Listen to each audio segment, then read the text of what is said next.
Assalamualaikum warahmatullahi wabarakatuh.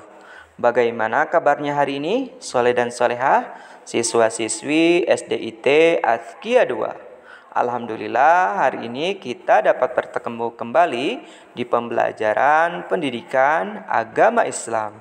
Hari ini kita akan mempelajari tentang kisah Nabi Muhammad Sallallahu Alaihi Wasallam.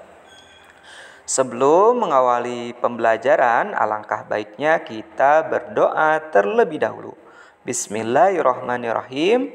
Allahumma aftah alaina hikmataka wa ansyur alaina min khazaina rahmatika ya arhamar rahimin. Adapun tujuan pembelajaran hari ini, yang pertama, Ananda dapat memahami kisah keteladanan Nabi Muhammad Sallallahu Alaihi Wasallam. Yang kedua, Ananda dapat menceritakan kisah keteladanan Nabi Muhammad Sallallahu Alaihi Wasallam. Kisah perjuangan Nabi Muhammad Sallallahu Alaihi Wasallam. Nabi Muhammad Sallallahu Alaihi Wasallam adalah satu-satunya pemimpin dunia yang berhasil memimpin kaumnya keluar dari masa jahiliyah. Masa jahiliyah merupakan saat orang-orang rusak akhlaknya. Namun Nabi Muhammad Sallallahu Alaihi Wasallam berhasil mengubah masa jahiliyah. Nabi Muhammad Sallallahu Alaihi Wasallam menjadikan kaumnya bertauhid hanya dalam waktu lebih kurang 23 tahun. Bagaimanakah kisah lebih lengkapnya? Nabi Muhammad Sallallahu Alaihi Wasallam sudah menjadi yatim piatu ketika usia 6 tahun. Setelah itu beliau ikut bersama kakeknya. Namun 2 tahun kemudian kakeknya meninggal. Beliau ikut pamannya, yaitu Abu Thalib. Mulai dari sinilah Nabi Muhammad Sallallahu Alaihi Wasallam terlihat menyadari sudah tidak punya orang tua lagi. Akhirnya beliau mengembala kambing pamannya dengan penuh tanggung jawab. Ketika usia 13 tahun, Nabi Muhammad Sallallahu Alaihi Wasallam diajak pamannya Abu Thalib ke Syam untuk berdagang pertama kali. Beliau terkenal dengan sikapnya yang santun, jujur, dan rajin. Beliau dihormati siapa saja, baik kepada sesama pedagang maupun terhadap pembeli. Ketika usia 25 tahun, beliau melakukan perjalanan dagang yang kedua. Beliau dipercaya membawa dagangan Khadijah, seorang janda yang kaya raya. Perjalanan dagang mengalami sukses besar karena sifatnya yang santun dan jujur. Akhirnya Khadijah tertarik dan dilamarlah beliau menjadi suaminya. Ketika Nabi Muhammad Sallallahu Alaihi Wasallam berusia 35 tahun, kebetulan orang-orang Quraisy sedang memperbaiki Ka'bah yang mengalami kerusakan. Ketika akan memasang Hajar Aswad, mereka berselisih mengenai siapa yang berhak meletakkan Hajar Aswad pada tempatnya. Para pemimpin suku Quraisy berselisih untuk kehormatan kaum mereka. Mereka menganggap pekerjaan itu merupakan pekerjaan mulia. Untuk menghindari pertikaian, diputuskanlah orang yang pertama masuk dari pintu Safa. Dialah yang memutuskan perkara itu. Ternyata Nabi Muhammad SAW yang masuk pertama kali. Orang-orang pun lega. Dengan kebijakan dan keadilannya, kemudian Nabi Muhammad SAW meletakkan Hajar Aswad di atas serbannya.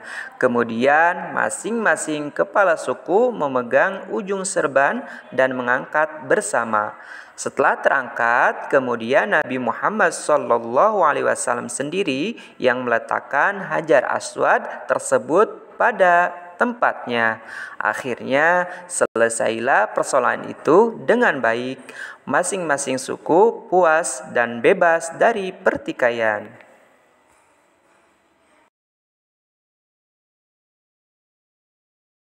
Pada usia 40 tahun, Nabi Muhammad SAW mendapatkan wahyu dan mulai diangkat menjadi Rasul Allah. Beliau ditugaskan untuk menyampaikan risalahnya, yaitu agama Islam.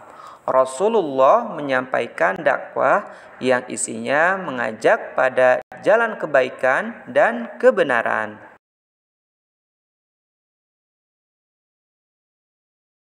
Isi dakwah Nabi Muhammad SAW sebagai berikut. Yang pertama, memeluk agama Islam. Yang kedua, menyembah Allah. Yang ketiga, meninggalkan menyembah berhala. Yang keempat, memberi petunjuk kepada manusia ke jalan yang baik. Yang kelima, menghindari perkelahian dan perjudian.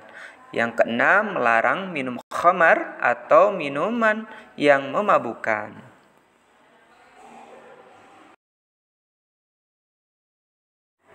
Langkah awal beliau ketika berdakwah yaitu secara diam-diam. Kemudian beliau berdakwah secara terang-terangan. Beliau mulai berdakwah secara terang-terangan.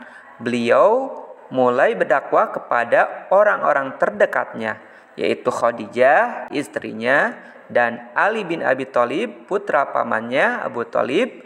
Selanjutnya beliau berdakwah kepada para sahabat-sahabat karibnya seperti Abu Bakar dan Utsman. Nabi Muhammad SAW berdakwah dengan sikap santun.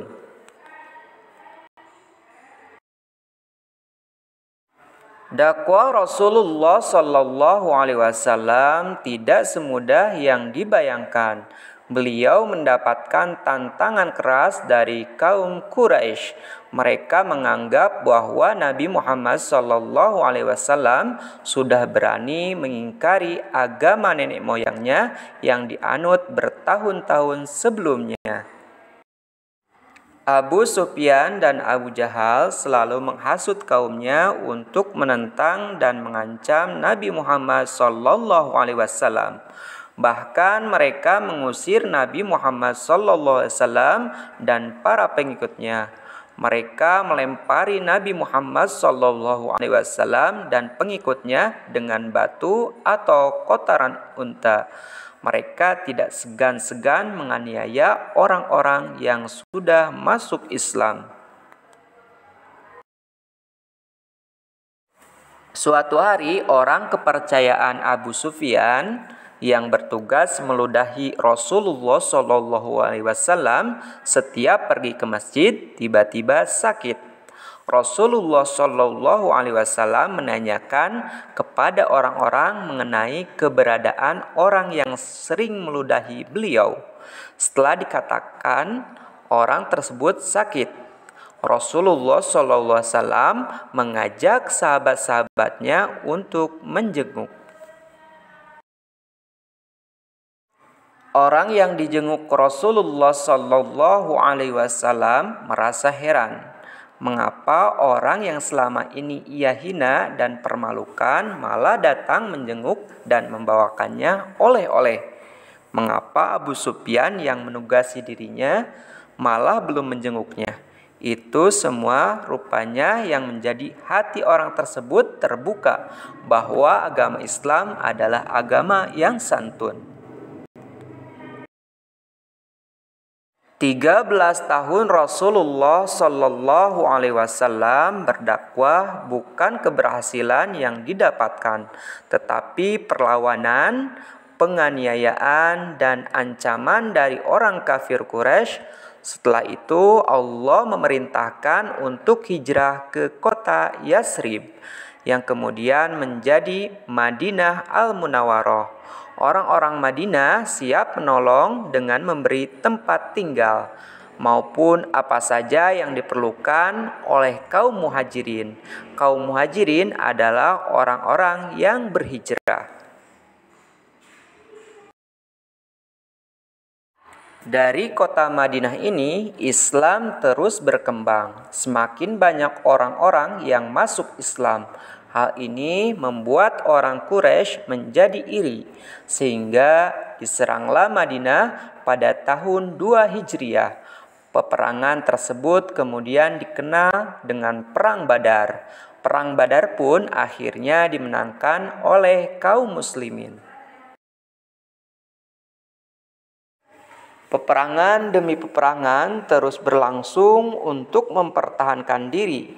Karena pertolongan Allah, umat muslim selalu memenangkan peperangan. Sudah waktunya Ka'bah direbut oleh umat muslim dari tangan orang Quraisy. Pada tahun 8 Hijriah, Rasulullah Shallallahu Alaihi Wasallam mengirimkan pasukan sebanyak 10.000 prajurit untuk membebaskan kota Mekah. Orang-orang kafir Quraisy tidak ada yang memberikan perlawanan yang berarti. Saat itu juga tidak ada pertumpahan darah karena orang-orang Quraisy sudah tidak mempunyai kekuatan. Apalagi pemimpinnya yaitu Abu Sufyan sudah menyatakan masuk Islam. Ka'bah sudah betul-betul dikuasai oleh orang muslim. Berhala-berhala yang jumlahnya 360 buah lebih yang bergantung di dinding Ka'bah dibersihkan. Orang Quraisy berduyun-duyun masuk Islam.